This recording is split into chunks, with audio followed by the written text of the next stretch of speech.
શ્યામધામ મંદિર પાસે એક ગમખ્વાર અકસ્માત સર્જાયો હતો।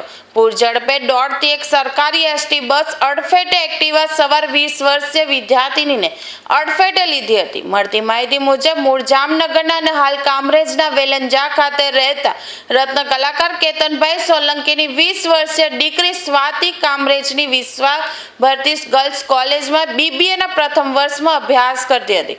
ગતરોજ સવારે તે હંમેશની જેમ પોતાની એક્ટિવા લઈને નીકળી હતી। દરમિયાન બપોરે 12 વાગ્યાના અરસામાં કેતનભાઈ પર અજાણ્યા વ્યક્તિનો ફોન આવ્યો કે તેમની દીકરીનો અકસ્માત થયો છે। અકસ્માત બાદ સ્થાનિક રાહદારીઓ એકઠા થઈ ગયા હતા અને લોહીલુહાણ હાલતમાં સ્વાતિને તાત્કાલિક ખાનગી હોસ્પિટલ ખસેડવામાં આવી હતી। જોકે હોસ્પિટલના ફરજ પરના તબીબે તપાસ બાદ તેને મૃત જાહેર કરતા પરિવારમાં માતમ છવાઈ ગયો હતો। હીરા મજૂરી કરીને દીકરીને ભણાવતા પિતાએ કાળજું કંપાવતી આ ઘટના અંગે લસકાણા પોલીસ મથકમાં ફરિયાદ નોંધાવી છે। આ સમગ્ર ઘટના પણ સીસીટીવીમાં કેદ થઈ જવા પામી છે। લસકાણા પોલીસે અજાણ્યા સરકારી એસટી બસ ચાલક વિરુદ્ધ ભારતીય નાગરિક સુરક્ષા સંહિતાની કલમ અને મોટર વાહન અધિનિયમની વિવિધ કલમો હેઠળ ગુનો નોંધી તપાસ હાથ ધરી છે।